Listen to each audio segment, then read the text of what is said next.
নমস্কার, কেমন আছো সবাই? আশা করছি সবাই ভালো আছো, সুস্থ আছো।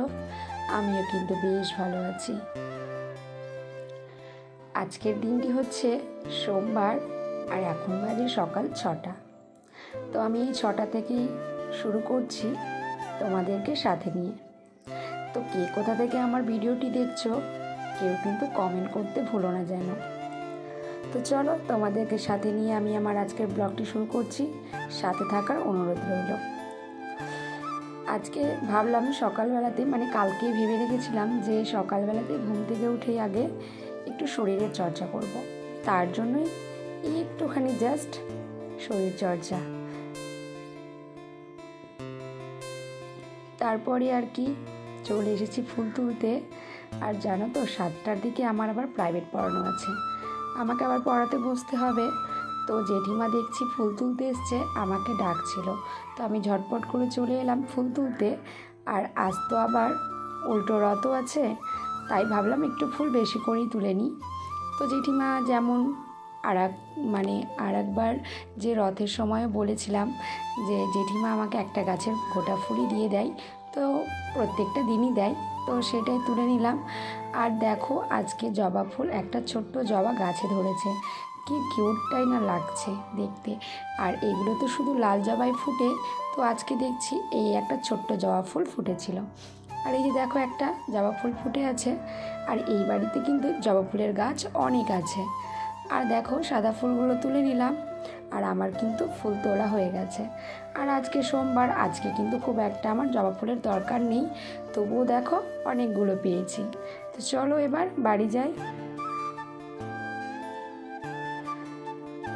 বাড়িতে ফুলটা রেখে দিয়ে ঘর বাড়িটা ঝাড় দিয়ে নিয়েছি, আর এখন খেয়ে নিচ্ছি একটুখানি জল।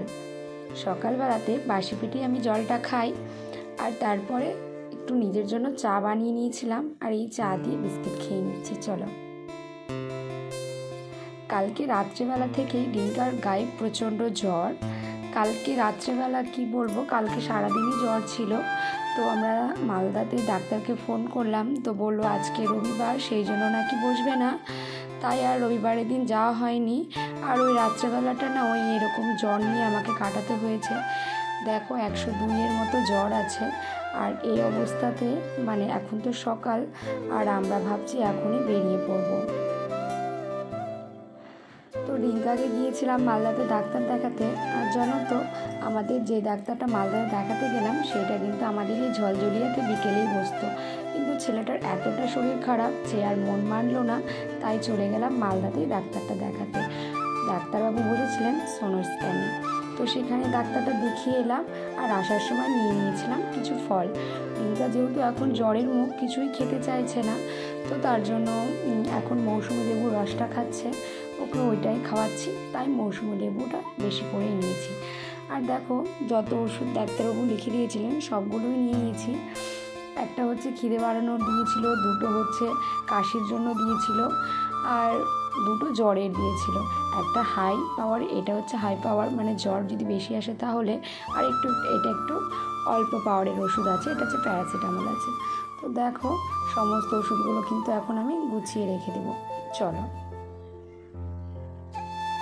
আর আজকে তো জগন্নাথ দেবের উল্টো রথ আছে, তাই এইখানে আমাদের বাড়ির পাশে গোপাল আছে ওই বাড়িতে, তো সেই কারণে আজকে ভোগ লাগিয়েছিল।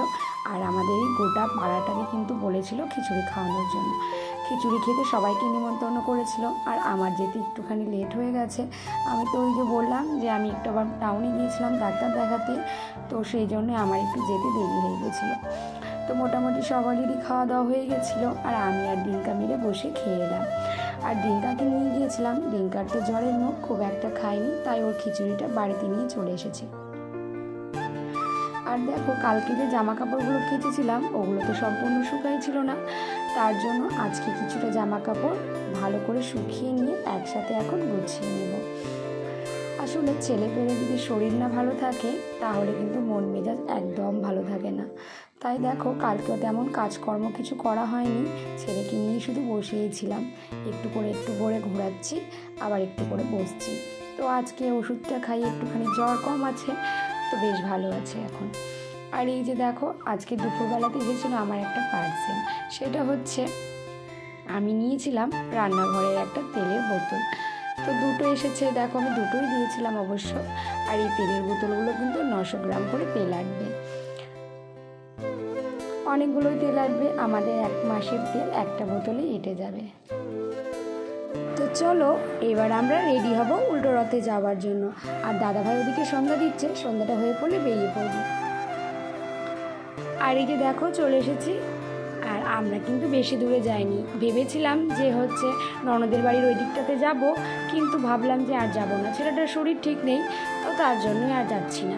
এই সামনে যে আমাদের জোতে যে মন্দিরটা আছে, সেই মন্দিরটা থেকে রাধা মাধবের মন্দির, আর আজ তো এখানে মেলা বসেছে, তাই ভাবলাম এই সামনে থেকে মেলাটাও দেখা হবে, ঠাকুর দর্শন হবে, প্লাস রথও টানা হবে, 3টে কাজই একসাথে হবে, সেই জন্য কাছে পিঠেই চলে এলাম।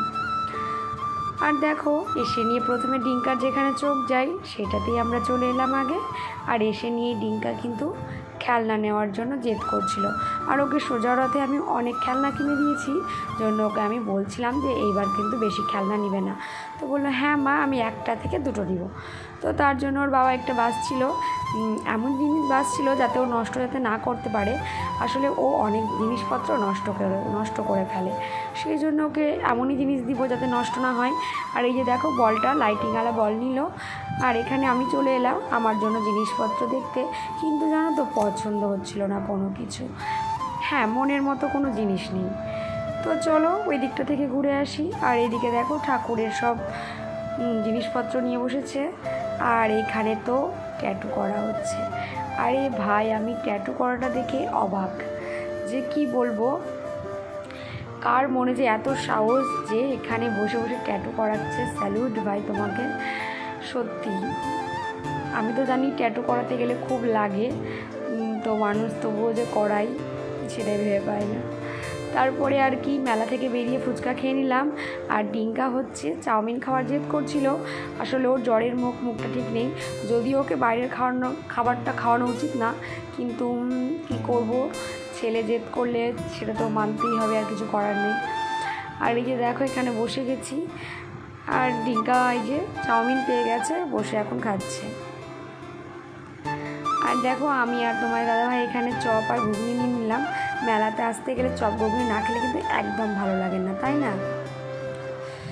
তারপরে দেখো তোমাদেরকে আমি এর আগের অনেক ভিডিওতেই বলেছিলাম যে ডিঙ্কা মাঝখানে কেমন যেন একটা হয়ে গেছিলো, যে সব কিছু দেখে ওর ভয় লাগতো, সেটা বৃষ্টি হোক কিংবা কোনো খেলনা হোক, সে কেন যে এমন হয়েছিল বুঝতে পারিনি, কিন্তু দেখো আজকে কিন্তু ও উঠেছিল, আমি খুব খুশি এটার জন্য। তো তারপরে চলো বন্ধুরা বাড়ি যাই। আর দেখো চলে এসেছি বাড়িতে। আর এসে নিয়ে ডিঙ্কাকে আজকে একটা দাদু মেলাতে 100 টাকা দিয়েছিল মেলা দেখার জন্য, তো সেটাই বাড়িতে নিয়ে এসে ওর ঘরটাতে ঢুকিয়ে দিল। ওর এই ঘরটা লক্ষ্মী পুজোর মেলার সময় নিয়েছিলাম, তো দেখো ঘরটা প্রায় না ভরেই গিয়েছে, ওই জন্য টাকাগুলো ঢুকছে না। আর এইটাতে আমার হচ্ছে যখন প্রাইভেট প্রথম পড়িয়ে বেতন পেয়েছিলাম, সেখান থেকে 500 টাকা নিয়ে ডিঙ্কা এর মধ্যে ঢুকিয়ে দিয়েছিল। আর দেখো ঘরটা প্রায় ভরে এসেছে। আর ডিঙ্কার এটা জন্মদিনে ভাঙা হবে, আর ওর জন্মদিনটা বেশি দিন নেই, এই 1 ডিসেম্বর চলেই আসছে, তখনই এটা ভাঙা হবে, তখনই তোমাদের সাথে শেয়ার করব। তো চলো বন্ধুরা, আমি আমার ভিডিওটি এখানে এন্ড করছি। দেখা হচ্ছে আবার যে কোনো একটা নতুন ভিডিও নিয়ে। যদি আমার ভিডিওটি ভালো লেগে থাকে তাহলে অবশ্যই একটা লাইক করে দিও। আর সবাই ভালো থেকো, সুস্থ থেকো। Tata, bye, good night.